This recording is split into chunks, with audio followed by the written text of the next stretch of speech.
As one of the most trusted Florida election officials, he had been appointed to oversee the 2000 presidential recount. The recount might have discovered why Volusia County's computers counted backwards to minus 16,022 votes. But when the Supreme Court stopped that recount, Ian was left with unanswered questions.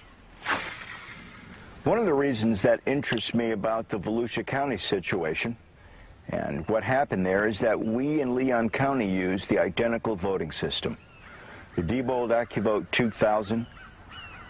And in the 17 years that I've been an election administrator, my experience is that that kind of subtraction cannot occur accidentally. Someone consciously tried to affect that computer system and consciously tried to perpetuate a fraud, to steal votes.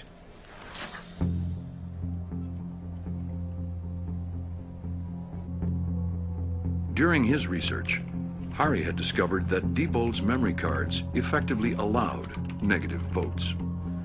Well, then, go dead. What we're going to do here is modify one card and then bring it to the election supervisor Ian Sanchez's office.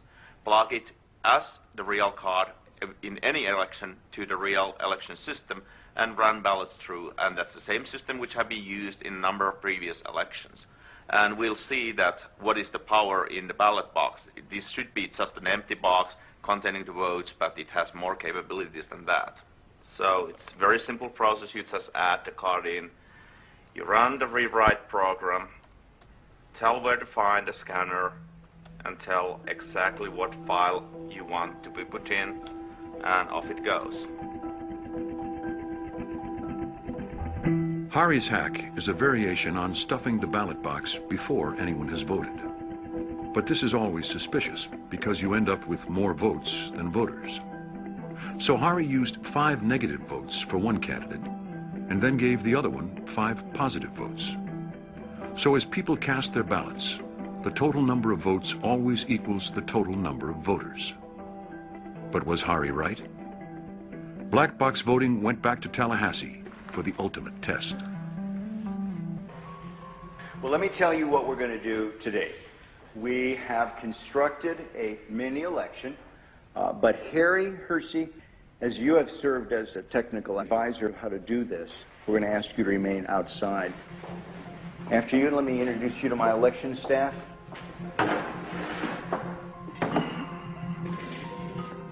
To ensure that we've not prepared some sort of a device that has been pre-rigged, pick the number, and then we'll grab that unit, and that will be the device that we will count the ballots on. I just feel like this is the one. Okay, and the winner is unit 15191. 5191.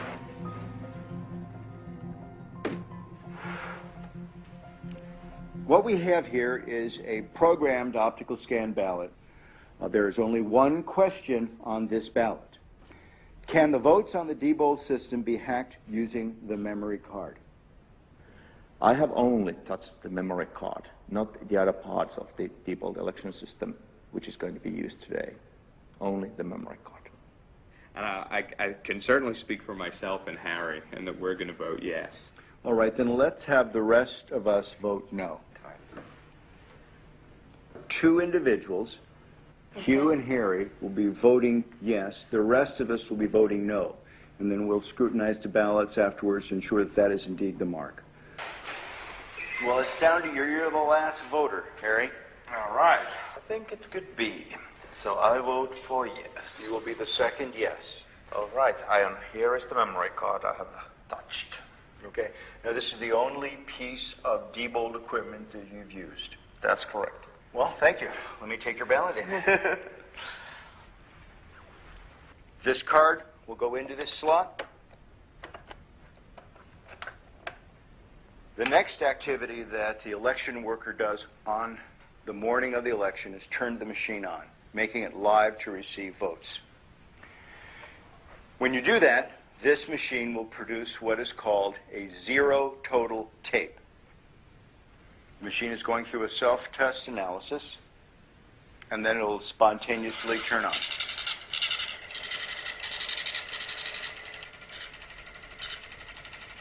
This is Harry's card that is telling us that there are 0 votes stored in the memory. Okay, let me get the ballots.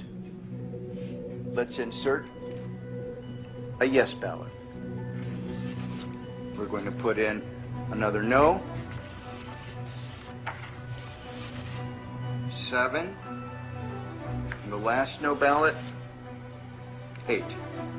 Placing the ender card in this device and telling it to turn off its counting function and do its reporting function will now cause the voting machine to print out a tape reading the number of votes that it had just read.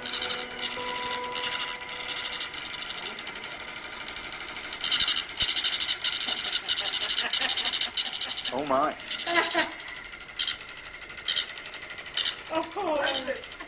Oh no!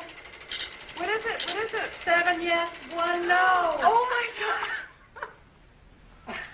Oh my gosh! Let me see. Here's the tape.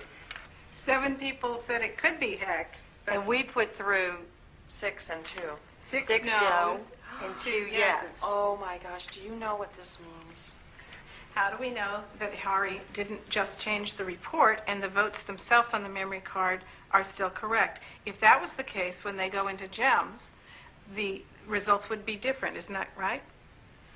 I mean, the only way to know that is to read them into GEMS and to check the vote totals. See what GEMS says. So should we do that? I think we should, because I want to confirm for my own analysis, is this just a superficial Correct. Right, that's a good hack? In other words, question. did we just change the words on this paper? And we will upload this memory card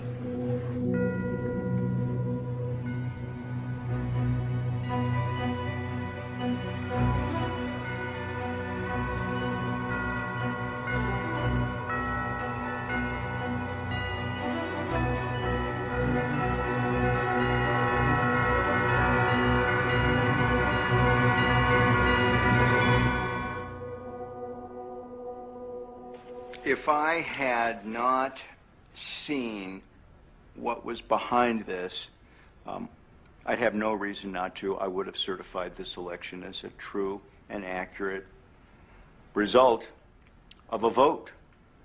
Susan, what does this mean for you? Makes me cry. I'm sorry, but it does. Why? Why? There's so many reasons. The reason's because there are people out there who are giving their lives to try to make our elections secure, and they're being called conspiracy theorists and technophobes, and these vendors are lying and saying that everything's all right, and it's not all right. And I'm crying because I'll quote somebody that I know who said that it's as though our country's one country pretending to be another country. How can this be happening without our elections? This really does affect